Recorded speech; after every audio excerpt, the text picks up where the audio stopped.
Williams, author of the new book, What the Hell Do You Have to Lose? Juan, great to see you. Congrats on the book. Thank you, Marie. Your reaction to Kanye West at the White House? Well, I mean, it's kind of tragic to see what can take place in the Oval Office these days. To me, it was demeaning to the stature of the office to have him using profanity and behaving in this way, going on a rant like that. But on the larger scale, in terms of the political meaning, I think that Donald Trump is looking for a black friend. I think that he wants to say to his supporters, I'm not racist. All these troubles, the tweets, the policies, the fact that black and Latinos say that I'm anti-immigrant, anti-black. Oh, don't worry about it. There's one black person that you know that I know, and he's here, and he's cover for me. So I think this was about Trump and the white community, not about anything to do with minorities. But when you talk like that, you talk down to Kanye West. I'm not he's at a all. puppet or a pawn for the president. Jim Brown is too. I think not. No, I think Jim Brown time. thinks that he's getting access, and I think anybody who thinks they can have access to the most powerful man in the world is going to try to take advantage of it. Although I must say there are lots of people, and I think Mrs. Trump touched on this week, who don't want to do anything to do with them, given the kind of language that we've seen, fine people marching in Charlottesville, NFL players protesting brutality because they're kneeling at the anthem, are SOBs to be fired. Well, why does he have to do anything? The unemployment rate for African Americans, isn't it at a record low? I mean, obviously his economic policies have helped a lot of groups, including the African-American community. I think it started at 17 right after the Great Recession, Maria, and went down to 7 under President Obama. President Trump has brought it down 1 point to 6, and then he wants to take credit and use that to say, oh, ignore everything else, it's just about that. And, of course, I think that's pretty back to Kanye West just for 1 second. To what he says a lot as a Kanye fan, he says, no one's going to tell me what to think. I'm going to back who I want to back. And I like that he said so what's wrong with that? Like nothing. In fact, I think that's part of the shtick is that, Kanye West is an independent thinker.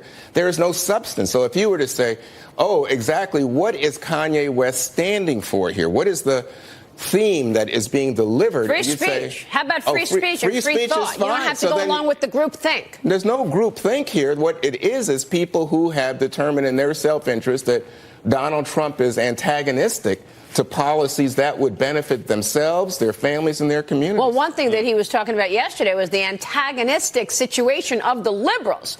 And even Kanye said that liberals and their opposition to the president is wrong. Watch.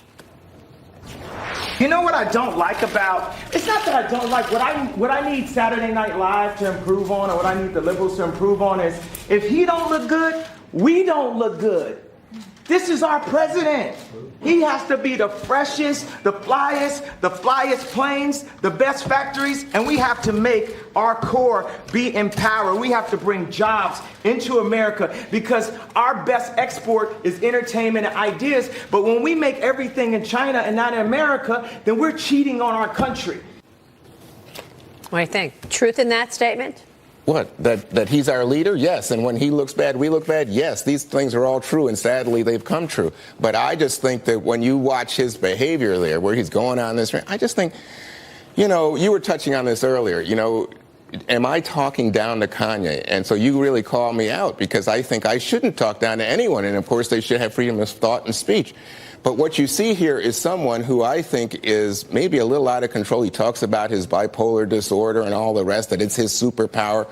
And the idea that the president would entertain this, I think is taking wait a minute. Mental illness. But he has to be mentally ill. But it's not, again, we come back to substance. Is there substance here? I think what he just said had a lot of substance. Yeah, I think what he said did have substance. Is he talking to the president about something like voter suppression going into the midterms? Is he talking about health care for Americans? Is he talking about he's talking about jobs in America and jobs for No, black I don't people. see anything substantive in terms of the job issue, because if you look at where the jobs are being produced in this country at the moment of good economic wealth, it tends to be out in the mining, oil development. I just want to wait. No, because the wages in this country for the lowest income Americans are rising at a much faster rate than the overall rate. The wages for people who don't have a high school education are rising at a much faster rate than the overall rate of this country. Because they're so low, and he won't raise the minimum wage. Can we just go back to where the conversation started? They don't need to. Amazon, $15 minimum wage. We all have have to agree, the way he spoke in the White House yesterday, swearing in the White House, was incredibly disrespectful. In the Oval Office. Yeah. Nothing else has ever happened there that was kind of you're talking about in the Oval Office, excuse me. Come on, that is the blue dress? Did you forget the blue you're dress? offended by an F-bomb in the Oval Office that offends you? But you're not offended by the blue dress? Offend you then, right? I don't think that was incredibly We'll be back yesterday.